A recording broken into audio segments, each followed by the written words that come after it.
Hello and welcome to the Tour Report from Secret Golf. Well, this week it's the RBC Canadian Open. But before we get into all that, Elk, you and I just hit the record button for the show this week.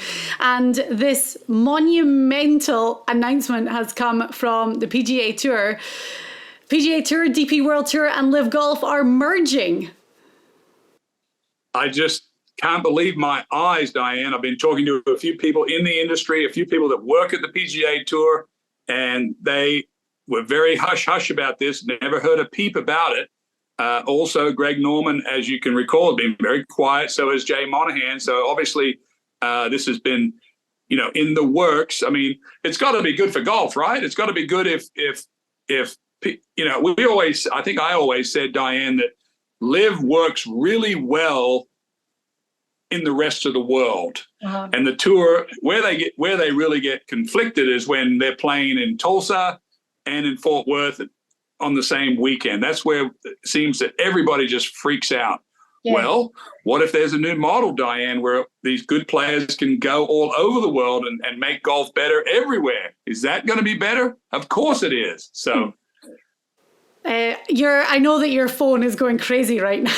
So we're going to be, obviously we're going to dive into our tour report for the RBC Canadian Open, and we'll touch on Memorial last week. But obviously as stuff develops, we're going to be talking about it here. But I've got the announcement that is on the PGA Tour website. PGA Tour, DP World Tour and the Public Investment Fund today announced a landmark agreement to unify the game of golf on a global basis.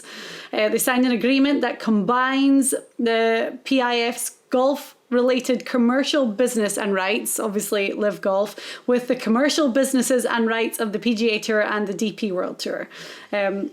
Jay Monahan has said, after 2 years of disruption and distraction, this is a historic day for the game we all know and love. I'm just going to jump right to this because I was scrolling. Like, what does this mean for the players? What does this mean for Brooks Koepka, Phil Mickelson, Ian Poulter, the guys that have... They were playing PGA Tour, DP World Tour. They had to resign their memberships. They obviously got huge signing bonuses for going to Live. They've been making all this money. And at the end of the 2023 season, it said they're going to establish a fair way for these guys to be able to reapply for membership back on these original tours. So the guys that took the money and went to Live, Phil Mickelson maybe was right all along. They have to be sitting there in a great situation right now. Well, I'll get to what it's going to mean to the top players, but Diane, I think this is really going to help the bottom players because there was so much animosity with the lower tier players. When I say lower tier, we're talking about the best players in the world here, 150 or 200 of the best players on earth, maybe playing the PGA Tour. And there was this real distinct, earthquake zone right here. If you're in the top 60 next year, you were going to be playing for 20 million, no cut. And then if you were below 70, you were going to be playing for 8 million with a cut. And the lower tier players were like, how can I become a great player? How can I get into the top 30 on the money list when there's 60 guys above me playing for 2.5 times the money with no cut? They can't not make money. So a lot of dissension there, Diane. I think there was just pressure from everywhere. I mean, Monahan was on one side, Greg Norman was on the other, DP was on the other. Of course, you just noted all the good players, they're going to be able to do whatever they want, as they always have. We've always been able to go do whatever we wanted to. But I think it's very exciting because when I start to think of, some of the tournaments in your part of the world, whether you're thinking about the tournament in London at Wentworth, or the Scottish Open, or the Irish, or think about now the Australian Open. Yeah. How big are these tournaments going to be? China, Japan. I mean, or Toronto this year, or Canada. Imagine everyone, all three tours have a way of getting into all these big events, and they'll be all over the place all the time. And it's going to be a great time to be a tour player. I was texting with another old tour player, and he said, I've got to go practice right now. I can't talk about it anymore. So really, it must mean more money because we know that the Public Investment Fund, the Saudi part of this, they have got so much money that they were really throwing into Live Golf. So it's got to mean more money overall for everyone in this new entity. And also, if the guys have to play this required number of events on the PGA Tour. What is it, like 15 a season? Are they going to be able to do that all over the world? So like pick and choose which ones they're going to play in. It's going to be interesting to find out. Will there be a team aspect? Will the PGA Tour have 2 or 3 teams? Look, I've been saying all along to you, I love the team aspect. My son's been to 2 or 3 live events. I haven't been, but I'm good friends with guys on teams. And it's very important to them. And it seems to me that it's working very well. Why don't you read the announcement there? I think it says that the PIF fund is going to make a huge investment into the tour. A board to be announced. But I guess my point there was, I didn't see Greg Norman's name on that board, Diane. That must have been part of the deal. And that could have been a deal breaker. Maybe it was too much for Monahan to have them all together. And they've just said, hey, we'll do the deal, but so-and-so. Yeah. Jay Monahan did mention the team aspect. He said this transformational partnership recognises the immeasurable strength of the PGA Tour's history, legacy and pro-competitive model, and combines it with the DP World Tour and Live, including the team golf concept, to create an organisation that will benefit golf players, commercial and charitable partners and fans. So he has mentioned the team element is going to be part of it moving forward. Huge. We know that the Tiger Woods deal is coming on board. There's going to be sort of a arena golf coming on next year. This dwarfs that, but that was a team deal. So, here we go, Diane. I mean, I can't imagine being on the driving range in Toronto today or at the golf course and listening to this. Yeah, and it's going to be really, really interesting to see how tour players on both sides, I mean, I guess all 3 sides are going to unpack this and what their views are going to be. And I'm sure we're going to hear a lot of that this week. And then next week, obviously, at the US Open. But you're right, it has to be, because there's this kind of weird grey area right now that if guys finish outside the top 50 or the top 70 and they're not going to be in these designated events moving forward, what those guys are going to be doing. Playoffs are only for the top 70 instead of the top 125. So you're right, there's this area for golfers now who have to see this as there's going to be more money, more events, more opportunity pumped in. This can only be a good thing for everyone. I think so, yeah. And there's going to be a lot of backpedaling in the next 48 hours from either Golf Channel, or I know Brooks Koepka's already tweeting at certain Golf Channel employees to try to get their mind wrapped around this. We all were so surprised about that $2 billion buying of the Smash team. Did they know what was coming down the track? Now this could be just a whole different opportunity. Where is Nike in front again, where they're going to buy a team that goes worldwide across all tours? I mean, this deal has obviously been in the works for quite a while. Adidas, obviously with Dustin Johnson. Nobody's denied any of those numbers. That's what was surprising to me. The other thing is, and you mentioned Golf Channel, and there's been a couple of Golf Channel hosts who have been very vocal about the fact that their disdain has really laid in the fact that this money has come from Saudi and it morally goes against everything they stand for. So obviously now, with everyone being in bed together, they're going to have to address that, because they've made these comments globally for the last 2 years. So it's going to be the reaction. We're obviously talking about this very, very fresh as it's been announced. And I'm really going to be tracking the reaction over the next couple of days, because this is the announcement that we were kind of all waiting for, hoping for, to rid of the animosity, because it's in a way been ruining the sport. Look, we talked about last week, and by the way, I'm like the stock market thinking. I only think ahead. I'm not going to go back and listen to what they said before. I'm only want to hear about what's going ahead. But, when you think about the PGA Tour, and the PGA was great with Brooks Koepka, and there was this sort of, even you felt that the Michael Block, almost they had to push that window a little higher up than they did almost Koepka, just because they're sort of not affiliated, so to speak. But look, I was talking to some of the people that work at the tour, and they know who are the big 5 in your mind at the PGA Tour, Diane. Who are the ones that really move the needle? I'll help you. Jordan Spieth, Rory McIlroy, Scotty Scheffler. The PGA Tour. Yeah. John Rahm. I don't want to miss anyone out. I'm just trying to come off the top of my head. Justin Thomas, Hovland, and then there's quite a bit of a drop, right, to the next tier, right? The next tier might be the Will Zalatoris that have one win, although they're pushing him pretty hard, that kind of thing. But then when you go over to Liv, they've got the same big stars. I mean, whether you like it or not, they do. Brooks Koepka, Phil Mickelson, Cam Smith, these other players that are massive, pull in massively for the tour. I've talked about it on one of our shows. It's been tough for the Houston Open here they don't want to put their money into the $20 million deal. They're not happy with that deal. They did an $8 million deal because they want to put money back into the community. They want to give $5 million. And the tour said, hey, we want you to come into the $20 million deal, but you got to put another $15 million in. And they said, if we put 15 in, we're going to go -8 to the charity. We're not doing that. So something had to give, Diane, and obviously it did. Rory McIlroy, of course, we'll get onto the Memorial, but he made an odd statement last week where he said he wasn't sure that the majors were paying enough money. And I would never say this because I don't have the platform that Rory does, but we've always thought that the majors didn't pay enough money. Even at the PGA, Diane, at Oak Hill a couple of weeks ago, 80 guys that were there went away with zero.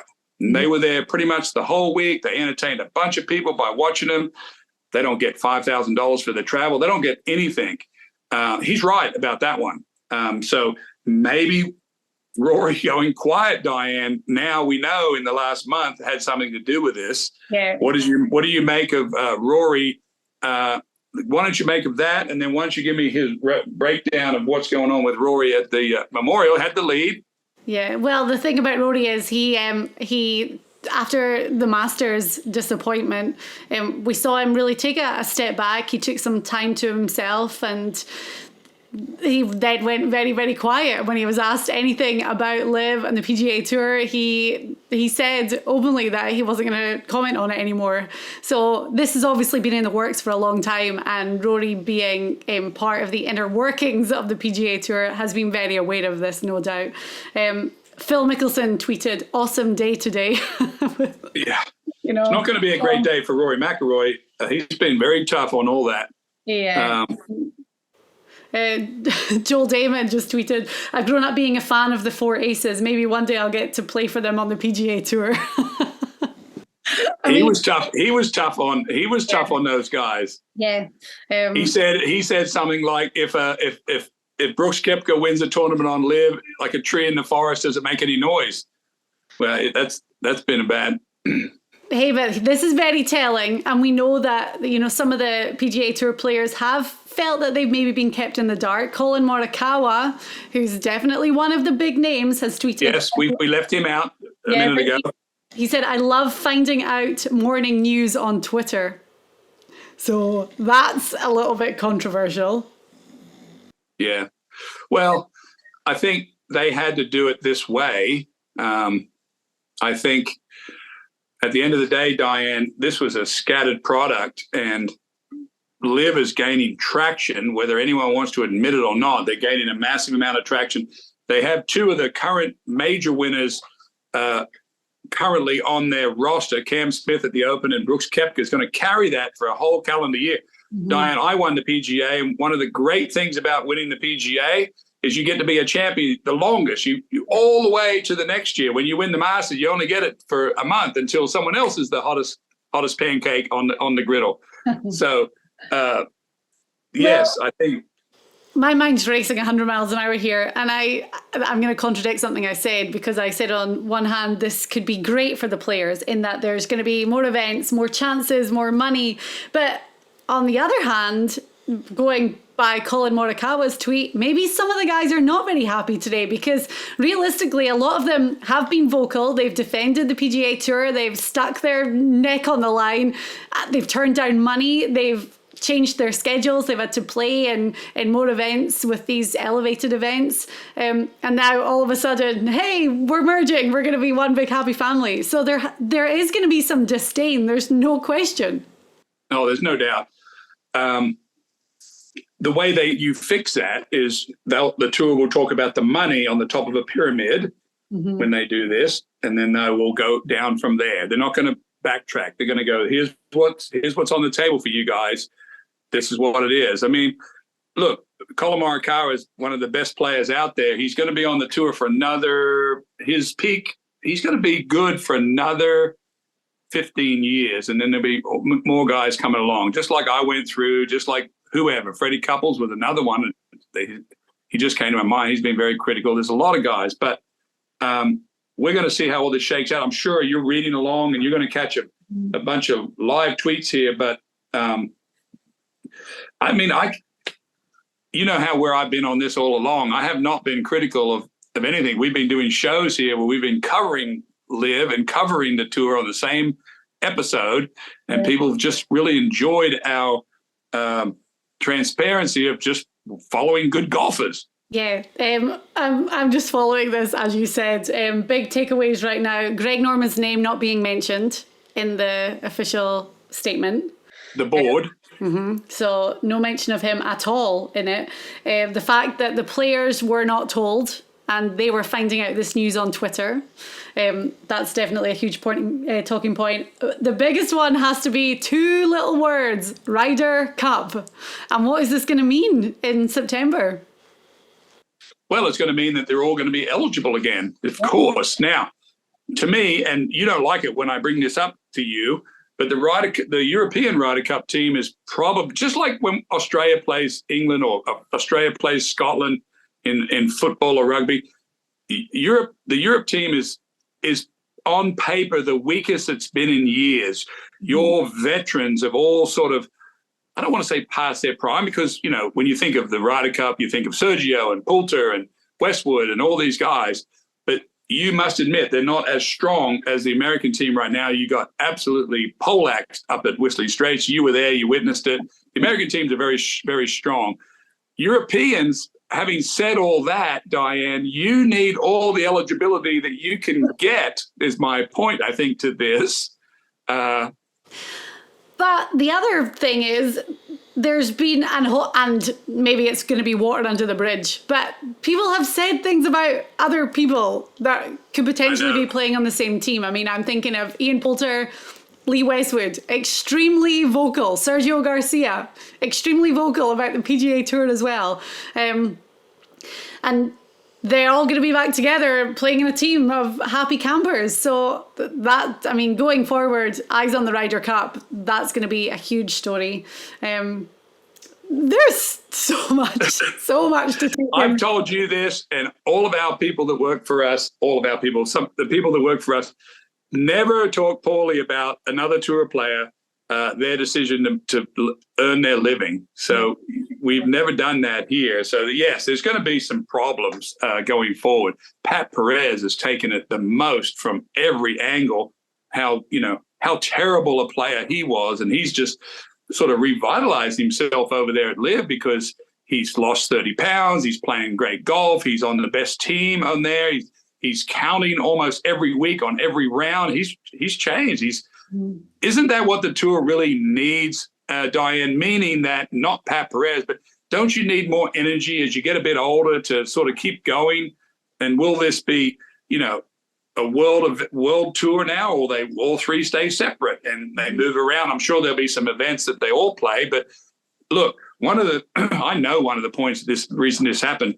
The good players on the PGA Tour are exhausted, and they realize now the mistake they made, this being Monahan at the top, that they wanted every top player to play every big event, and every one of them are going to play the same schedule. Mm-hmm. That's not the way to do it, because they can't do it. Kids got to go, they got to have breaks. They got to go on, whatever. Yeah. Not working. Jay Monahan is doing a press conference at the Canadian Open, 4:00 today, so 4 p.m. on Tuesday. So we will see what he has to say. He's no doubt going to be asked about Greg Norman's involvement. Do you think maybe, and this is me, this idea just came, do you think maybe they paid Greg out and they were like, we don't want him involved anymore? I do not. I think Greg will be I just don't think he's going to be on this board. I don't know this. I texted Greg already today to congratulate him, because he actually has been, rewarded with what his move has been done. He's now brought the world game together, whether you like it or not. He has, and he has taken more flack than anyone, Diane. I think he'll be the commissioner of the Live Tour. Honestly, I think the players love him. He signed every one of them. They all have a tremendous amount of respect, and he's a player's player. He knows what the players need and do. Yeah, and he's worked bloody hard on this for a long, long time. And he's been the public figure that people have been taking shots at, and he's put everything on the line for this, let's be honest, idea that he had decades ago. So it would be he should almost be rewarded for the work that he's put in and how hard he's worked to get to this stage. Yeah, I think we'll hear more at 4, but again, I don't think Monahan's going to do any of that way. I think it's going to be talking this way. Okay.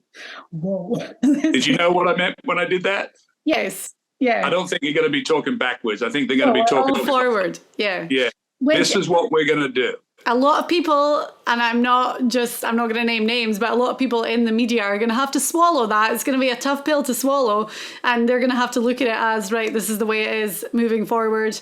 Elk, I'm sad for you. It means that you might not get to watch Live Golf on the CW anymore. I know it's your favorite channel on TV. Well, it's my favorite channel because my favorite show is Whose Line Is This Anyway? is a comedy show where all the jokes are made up on the spot. And my favorite comedian is Colin Mockery from Canada. Oh, so that was a fantastic segue into what we're going to be talking about now. We will revisit this if more stuff comes up over the next couple of days, because, thank you. I know people do like to hear what we say, especially what you say, Elk, about Live Golf. So it'll be fun for us to really keep this going. But we need to do our tour report for the RBC Canadian Open. Next week is the US Open. So the field, there was actually, a few of the bigger names playing this week than I maybe would have expected. Rory is playing. He is looking for the three-peat, 3 victories in a row at the Canadian Open. We missed 2020 and 2021 because of COVID, but he won in 19 and then he won last year. Always different courses. We're onto another course that's going to be hosting the tournament for the first time this week. So what do we make of this? Where do we start? We're off. Well, I'll help you. Rory McIlroy, they love him in Canada, but honestly, Rory was in the lead at Memorial Tournament. I'm looking at my heat map sheet here, Diane, and I've got 3 really, really good players, like the 3 of the best players in the world, that just their stats blow my mind. And one of them is Rory McIlroy. And by the way, Rory had the lead at Jack's tournament. He was tied with a bunch of guys, and it wasn't any guarantee that Rory was going to win on Sunday, although I did appreciate Rory wearing his yellow shirt for Jack on Sunday. But Rory McIlroy, this is mind-blowing to me, 168th in greens in reg on the PGA Tour. Diane, you do realize that that's almost better than hitting greens than nobody. Mm-hmm. Sam Burns, 165th in greens in reg. Tommy Fleetwood, 162nd in hitting greens on the PGA Tour. Diane, that is mind-blowing to me. Now, of course, Scotty Scheffler, he's not playing this week. He's at about 74%. These guys are down in the 50s, which beats everybody. But in the end last week, Diane, Rory missed 4 greens with a wedge on Sunday, and that costed him. People say, it's his wedge game. Well, it's really his missing the green game.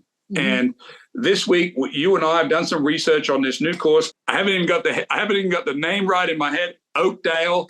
I grew up playing golf in Australia, of course, in Sydney. I've been to Toronto many times. This is a smaller course, 3 different nines, represents a lot of history and Canadian players. They've named it after 3 different famous Canadian people. It's slopey. It's got a creek running through it. This week's tournament, even though I don't know anything about it, by reading all about it, I know what it's going to be like. It's going to be hard to hit these fairways because they're sloping one way or the other. And then the only thing that protects these small, big town, small land courses is small greens.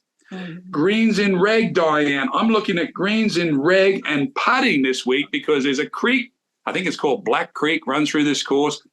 2 of the famous Canadians, Corey Connors and Mackenzie Hughes, have been there working with the pro. The pro's been there for 10 years and he still doesn't understand the greens. So what does that tell me about my picks? It tells me that I've got to have great putters because no one is going to be able to figure these greens out if they can't putt very good. And Rory McIlroy, if I was you, mate, and Sam Burns and Fleetwood, just fix your greens and reg by 20%. You're going to make 80% more money. One star. Okay, right. Let me talk about the course then. Oakdale Golf and Country Club. As you said, it's 3 courses. So they have 3 9-hole courses and they're doing like a composite of all 3. So for the front 9, they're using, they're called the Thompson, the Home Nuke and Knudsen. Yeah, George Knudsen was one of the best Canadian players, a little bit younger than Jackie Burke. I think he won 8 times on the PGA Tour, tremendous swinger, a lot of video of him on how he swung the club. A real model guy for everyone to swing coming out of Canada, him and Mo Norman. Well, the Knudsen course, they're going to use the full 9 holes as the back 9 and then combine the Thompson and the Home Nuke for the front 9. The front 9 is going to play 400 yards longer than the back 9 and is going to be tough. So the scoring ops are really going to come in your latter part of the round. It's going to be a really tricky start. I've been having a look. The greens are like the number one thing everyone's talking about in that they're so small, they're slopey, they're hard to read. There's a lot of sloping and undulation around the greens. So guys are going to have uneven lies when they're scrambling if they do miss the green. A lot of sloping in the fairways too. And a lot of trees out there. So it's not an overly long course by any means, but the greens are definitely going to be the main defence on this course. Yes, indeed. And, this tournament, as we know now, has been squashed in between Elevated and the US Open. We do have a reasonable field. We have 19 Canadians, I think, playing in this tournament. Massive event for them. Diane, I'm really focusing in on the Canadian players a little bit this week. I was lucky enough to win my national open in 1992, the Australian Open, not to talk about me ever, but it was the biggest win of my career because my nana was there and she'd never seen me play in a tournament. I know how big it is in Toronto. They love golf. I'll tell you a story about people in Canada that love golf. I was playing out in the Canadian Open one year at Glen Abbey.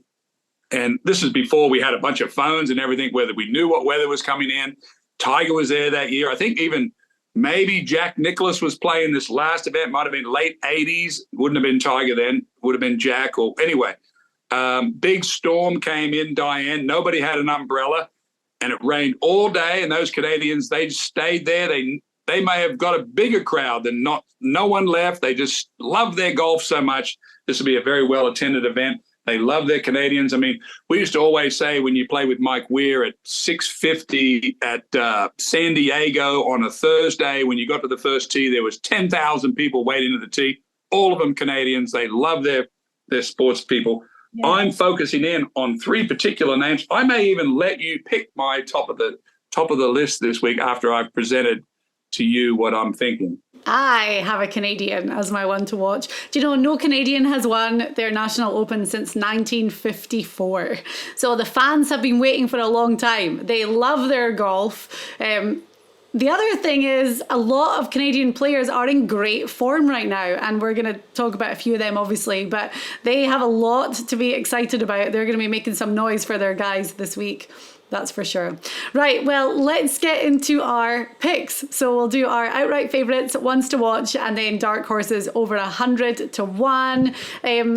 Some of the big names at the top, Tyrrell Hatton, Rory, as we said, Sam Burns, Cameron Young, Fleetwood, Matt Fitzpatrick, Justin Rose. Are you picking any of those guys as your outright favourite? I've already laid out my greens and reg argument to you about those guys. Victor Hovland almost won the PGA Championship a couple of weeks ago in Oak Hill. And he now come back and won the Jack Nicklaus Memorial Tournament.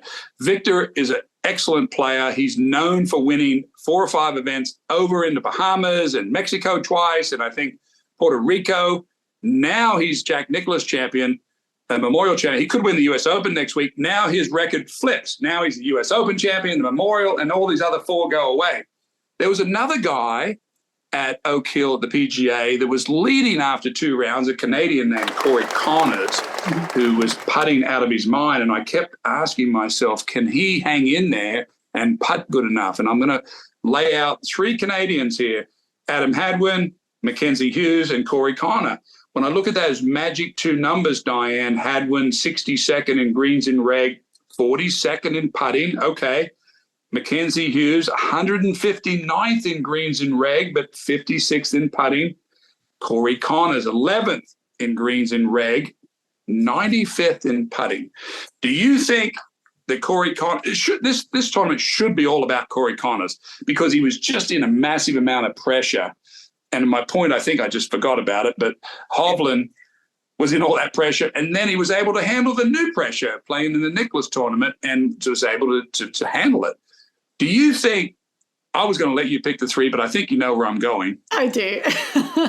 Connors, didn't he just win at Texas Open here in San Antonio? Yes, the Valero, yep. Didn't he just lead a major all the way through Saturday, all the way, most of Saturday? Uh-huh. Is it Corey Connors' turn? And by the way, Rose Zhang, who won 12 of 20 tournaments, I'm a big fan of her. I watched her win the NCAAs last week. Billy Ray Brown was on the commentary, my roommate in college. She just went to the LPGA Tour and won for the first time since 1954.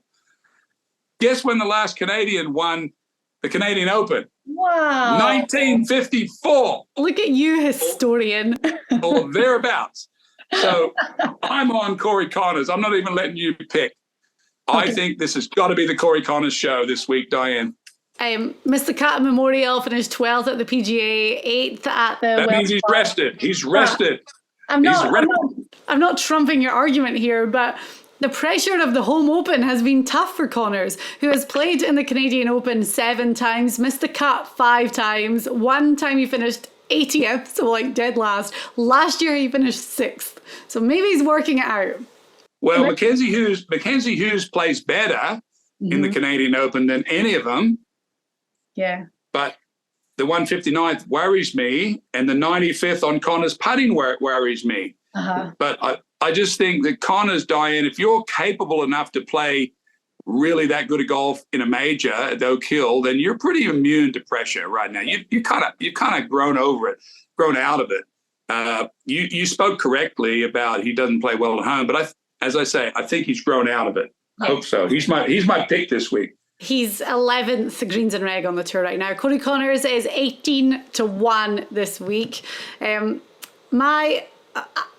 My Canadian I'm going to leave for my one to watch, because my outright favourite at the top of the board is the guy who won RBC's other sponsored event on the PGA Tour, the RBC Heritage, earlier this year. He's also heading to the US Open next week as defending champion. I'm taking Matt Fitzpatrick at 14-1. Yep, 14-1 this week.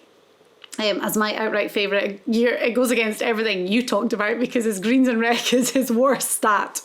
However, he just finished top 10 at Memorial last week, and looking at his numbers, I mean, 23rd in scrambling, so that's obviously a real strength of his game. Putting average, 45th, solid number for him. But I was looking at his approach stat, and he's been improving that in 5 of his last 6 starts. So, we've said before that the stats that we look at, the guys see these stats as well. They know if there's an obvious hole in any of their game. And Matt Fitzpatrick is the guy that writes down literally every single shot that he hits on the course. So he knows the area he's got to improve in. He's going to know that that's the area that's going to be important for him this week. But he's putting so well. We know that's going to be key. I love Matt Fitzpatrick this week at 14-1 as my outright favourite. Fitzpatrick's always a dice roll, because he's either hot or cold, and he's a bit of a sniper. You saw what he did at Hilton Head. He really hits the irons and was able to take down probably the greatest, other gambler type player, Jordan Spieth. When he gets going good, he's so hard to beat. But yeah, Matt Fitzpatrick's rounded into form. He won on a really hard course last year up at Brookline. I'm big on as you know, on playing good at the same time of year. There was a name for that. What's it called? Biorhythms. Biorhythms. So, yeah. Okay. All right. Well, let me get into my Canadian because I'm like chomping at the bit to talk about him. Okay. He's my one to watch. He's 60-1 right now. I found him yesterday at 75-1. So those odds are slashing. And when we did our re-ranking, this guy actually came out one spot above Cody Connors. So my guy is Nick Taylor this week. Now, talk about a roller coaster of a season. He has been up and down, up and down. However, he's had 9 top 25 finishes. He had a runner-up at the WM Phoenix Open. That was huge for him in big money week with it being a designated event. And then at the Zurich Classic, he was playing with Adam Hadwin and they finished in second place, that little Canadian duo. So I'm going to take Nick Taylor this week because his approach stat has been great, especially over his last 4 starts. He's 6th in putting average for the season, and he skipped Memorial last week. Now, I'm thinking, if someone who's having as great a season as Nick Taylor has decided to skip a designated event, it's because he wants to give this one his all. It's a big one. The cherry on top of the cake for me is he just had a baby. You like Bingo. it? There you go. So big week coming up for Nick Taylor. And I love those odds. 60-1 is a great price for him. Well, you may have just pushed me back into the Canadian area again. I know how much it is. I had Joseph Bramblett on my card, 20th in greens in reg, 69th in putting. I can't get my mind off Hadwin. Okay. Canadian. One to watch. I mean, I would really like to, I would like to have 2 Canadian. I'm actually probably going to have 3 Canadians because I want to break this 1954 thing. And by the way, I may have just fudged that number just a hair. I'm not sure Roseanne, it might have been 1952 since a rookie came on and won their first event, but doesn't matter. It's close enough. Close. So I've already given you my big spiel on Hadwin. I mean, on those 3. I'm going to one to watch is Hadwin because I want to see the 1950 deal broken up. I want the Canadians to be excited about this new alliance that's coming up. They're going to have one of the biggest events in the world coming forward up in Canada. So very exciting day for everything up there, Diane. Adam Hadwin is 40-1. I'm checking Twitter religiously right now, obviously, but I saw this last night. He got roasted by his wife at the weekend. He posted this picture of how she'd loaded the dishwasher, and he was like, anyone seen a worse display of space management? She replied and said, we all fall short on our weekend jobs, eh? After he'd missed the cut. I'm like, whoa. Again, he's rested. In my brain, he's rested. Yeah. And fired up for this one. Okay, right. I love it. We're taking the national fan favourites. Yeah.